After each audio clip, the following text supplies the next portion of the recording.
The next area, which will conclude for us, Karbala and Messianism.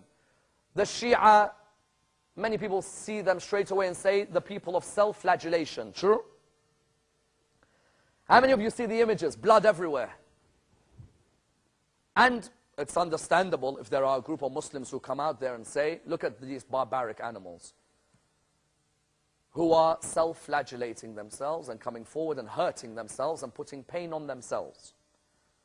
First and foremost, it's ironic, those who come forward and attack the Shia for their love of Hussein, considering I think we can go Muharram after Muharram with many of those who claim to love the grandson of the Prophet, not listening to one lecture on his life the whole year.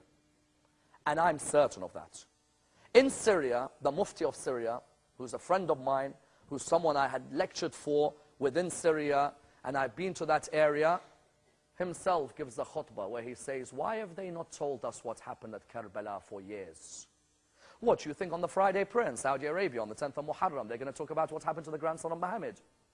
They're going to talk about fasting on Ashura, how the Prophet learned from the Jews how to fast, and how the Prophet said, I've got a greater right than Moses has. Let's fast on Ashura. How ironic. The grandson of Muhammad dies on the 10th of Muharram, and Muhammad's own followers find it hard to remember him. Because of what? Because of self-flagellation? Forget those who self-flagellate. Ask yourself that when the Prophet tells me about Hussein, and I go every year without listening to a single lecture on his life, am I really honoring the grandson of the Prophet Muhammad?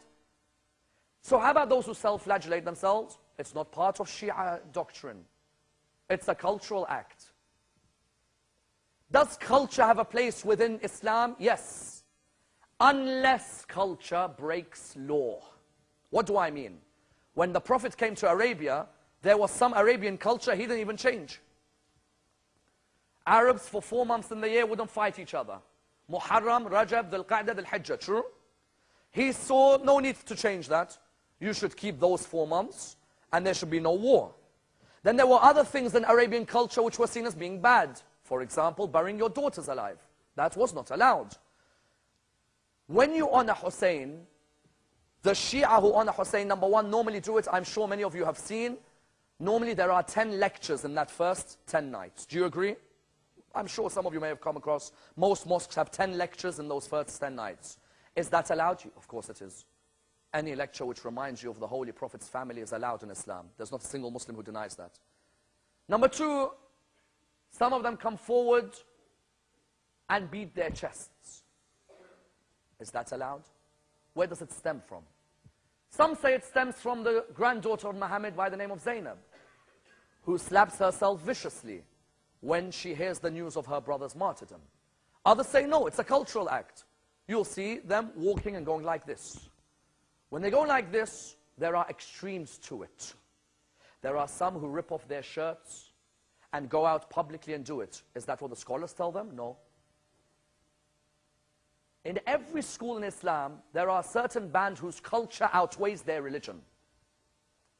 And however much you'll try and tell them that there are certain actions which are going a bit extreme, they won't listen to you.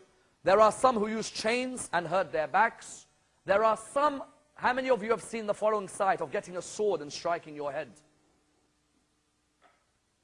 The scholars come forward and state, you are harming yourself, it is haram.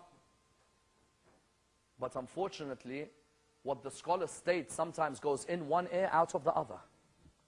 And that if you now come and tell someone that you are flagellating and it's wrong, they will not listen. But the basis of the message which the majority of the Shiites follow is the message of understanding Hussein and the messianic role, because Hussein was martyred in Karbala. And his martyrdom, according to the Shiites, will be avenged by the Mahdi. The Mahdi being the Imam of the Shiites, the 12th, who went into occultation.